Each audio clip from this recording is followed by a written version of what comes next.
Hello student. जैसा कि पिछली क्लास में हमने प्रबंध के उद्देश्यों के बारे में जानकारी ली थी, आज के अध्याय में हम प्रबंध के महत्वों के बारे में विस्तृत जानकारी प्राप्त करेंगे। तो चलिए क्लास को स्टार्ट करते हैं।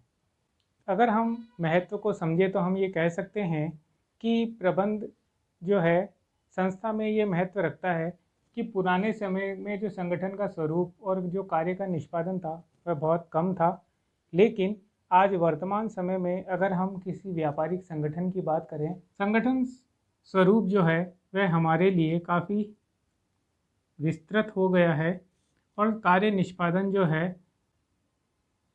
जटिल हो गया है। अब ये क्यों हुआ है?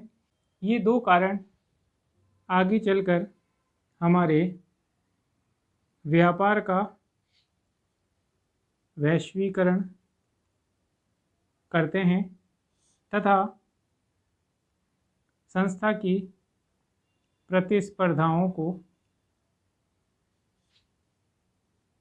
बढ़ाने का काम करते हैं। तो हम कह सकते हैं कि मुख्य रूप से जब संगठन का स्वरूप विस्तृत हो जाए, काफ़ी बड़ा हो जाए, उत्पादन अलग अलग चीज़ों का किया जाए, कार्य का निष्पादन में एक वस्तु को बनाने की जगह अगर किसी फैक्ट्री में 10 वस्तुएं एक साथ बनती हो, तो इन जटिलताओं और विस्तृत का कारण यह है कि आज हमारा व्यापार वैश्वीकरण यानी ग्लोबलाइज हो गया है और हमारी जो प्रतिस्पर्धाएं हैं वह काफ़ी बढ़ गई है। हम पूरे विश्व में अपनी वस्तुओं और सेवाओं को बेच सकते हैं। भारत में उदारीकरण जब आया था तो उससे पूर्व और उसके पश्चात व्यापार की स्थितियों में क्या क्या परिवर्तन हुए, उसे हम एक सारणी के माध्यम से समझने का प्रयास करेंगे। इस सारणी के माध्यम से हम देखेंगे कि कौन कौन से घटक हैं जो उदारीकरण पूर्व एवं उदारीकरण के पश्चात क्या अंतर लेकर के आते हैं हमारे लिए। उन अंतरों को हम देखेंगे। पहला अंतर है हमारे लिए बाजार का जो स्वभाव है। पुराने समय में उदारीकरण पूर्व विक्रेता प्रधान था, यानी जैसा विक्रेता माल बनाएगा अपनी इच्छा से, ग्राहकों को वैसा ही माल खरीदना होता था, उनकी कोई इच्छा नहीं हो चलती थी।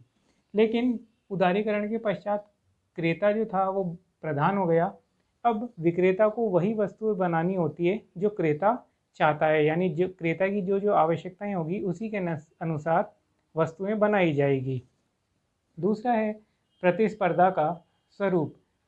प्रतिस्पर्धा जो थी, कंपटीशंस, वो पहले एकाधिकार था और सीमित प्रतिस्पर्धा रहती थी, यानी जो वस्तुएं वो बनाते थे उन पे उनका एकाधिकार, उनके अलावा कोई भी व्यक्ति उस वस्तुओं का उत्पादन नहीं कर पाता था। इसलिए विक्रेता प्रधान बाजार का स्वभाव था। लेकिन उदारीकरण के पश्चात पूर्ण प्रतिस्पर्धा हो गई। अब कोई एक वस्तु के निर्माण में कोई भी एक कंपनी नहीं है, उसकी जैसी 50 कंपनियां और हैं जो वैसा ही उत्पादन करती है। प्रतिस्पर्धा का स्रोत जो था वो पहले आंतरिक होता था, यानी फैक्ट्री के अंदर ही प्रतिस्पर्धाएं होती थी कि वस्तुओं का निर्माण कैसे और कितना किया जाए।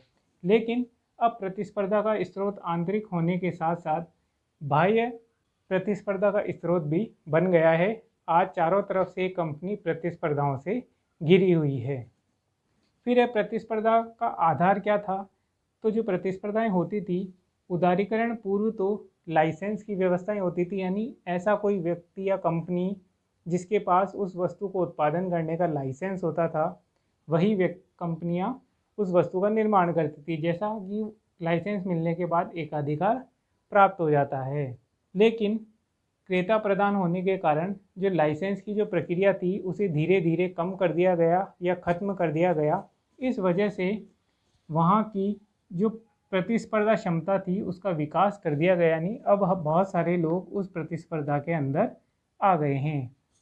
फिर बात करते हैं व्यवसाय का विकास।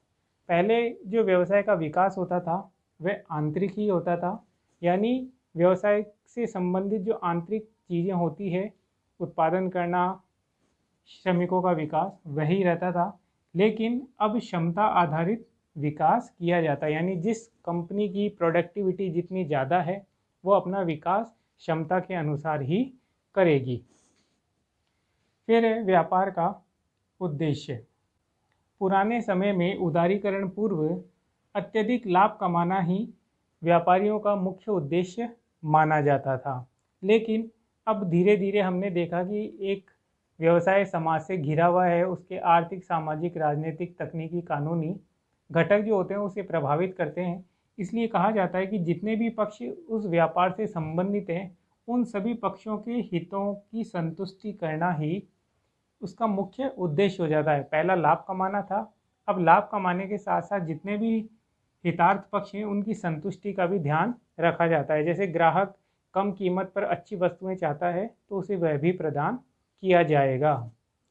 उसके बाद बात करते हैं प्रबंध का महत्व। यानी पुराने समय में उदारीकरण पूर्व प्रबंध का जो महत्व था उसे सहायक के तौर पे माना जाता था। यानी प्रबंध को महत्वपूर्ण नहीं मानते थे कि ये सेकेंडरी स्तर पे आता है, तो सहायक, जब आवश्यकता हुई तब इसका उपयोग किया और जब आवश्यकता नहीं है तब इसका उपयोग नहीं किया जाएगा। लेकिन वर्तमान में यही प्रबंध का महत्व हमारे लिए उदारीकरण पश्चात प्राथमिक हो गया है। यानी अब किसी भी व्यवसाय को प्रारंभ करने से पूर्व ही हमारे लिए प्रबंध उपयोगी बन जाता है। बिना प्रबंध के किसी भी कार्य की कल्पना नहीं की जा सकती है।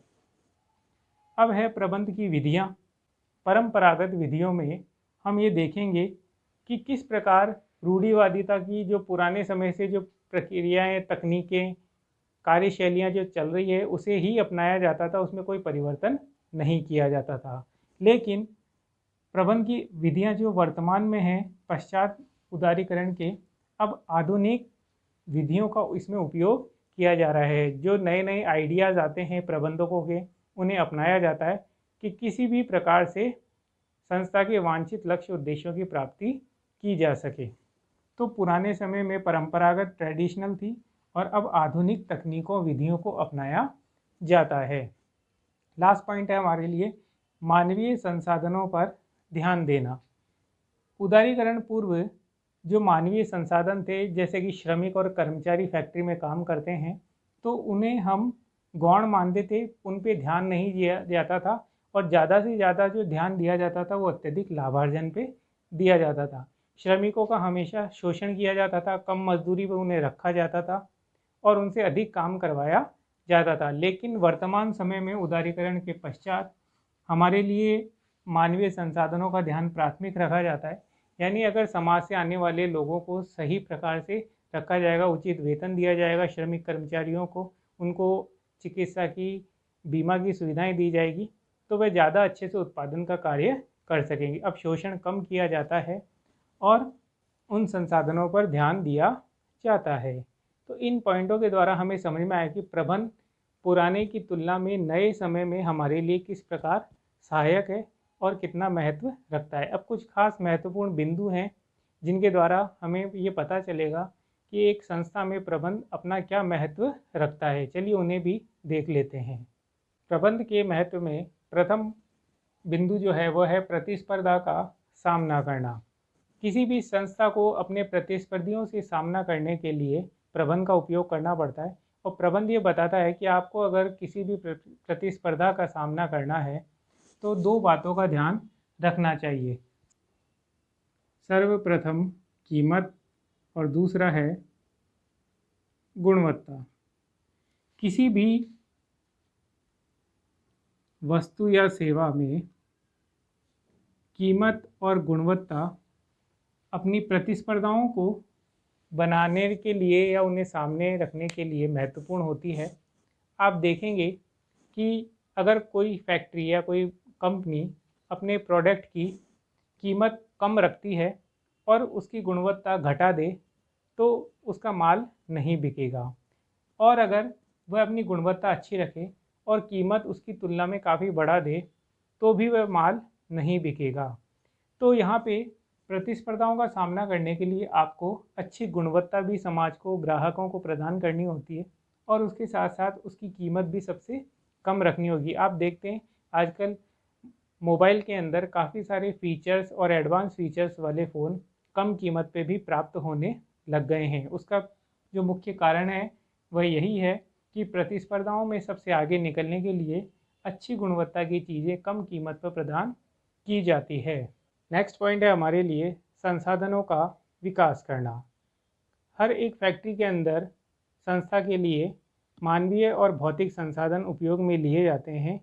तो कोई भी फैक्ट्री उन संसाधनों का किस प्रकार उपयोग करती है और उपयोग के साथ साथ उनका अगर विकास करती है तो वह अपनी प्रतिस्पर्धाओं में काफ़ी आगे निकल जाएगी। कुछ फैक्ट्रियां ऐसी होती हैं जिनके श्रमिक और कर्मचारी एक कार्य करना जानते हैं, तो वह आगे अगर उन्हें ट्रेनिंग या प्रशिक्षण के माध्यम से उन्हें विकसित ना करे, विकास ना करे उनका, तो वह प्रोडक्शन एक निश्चित सीमा पे आके रुक जाएगा। लेकिन कुछ कंपनियां अपने श्रमिक कर्मचारियों को समय समय पर ट्रेनिंग देती है, तो वह उनका विकास करने के साथ साथ वह श्रमिक कंपनी की प्रोडक्टिविटी को भी प्रभावित करते हैं। नेक्स्ट पॉइंट है हमारे लिए संसाधनों का समुचित उपयोग करना। प्राय ऐसा देखा गया है कि हमारे पास जितने भी संसाधन होते हैं वह सभी संसाधन कैसे होते हैं, सीमित होते हैं। तो हर एक फैक्ट्री अपने सीमित संसाधनों का समुचित उपयोग जो है वो किस प्रकार से करेगी, तो वह है कब, कहाँ और कैसे। अगर कोई कंपनी ये 3 बातें समझ जाए कि उसे अपने जो संसाधन सीमित प्राप्त हुए हैं, चाहे वो भौतिक संसाधन हो सकते हैं, वह मानवीय संसाधन हो सकते हैं, वह उनका समुचित उपयोग कब, कहाँ और कैसे करे, ये सीख ले, तो वह अपना कार्य और उत्पादन और प्रतिस्पर्धाओं में सबसे आगे निकल सकती है। आगे के बिंदु हम नेक्स्ट क्लास में समझेंगे। तब तक के लिए धन्यवाद।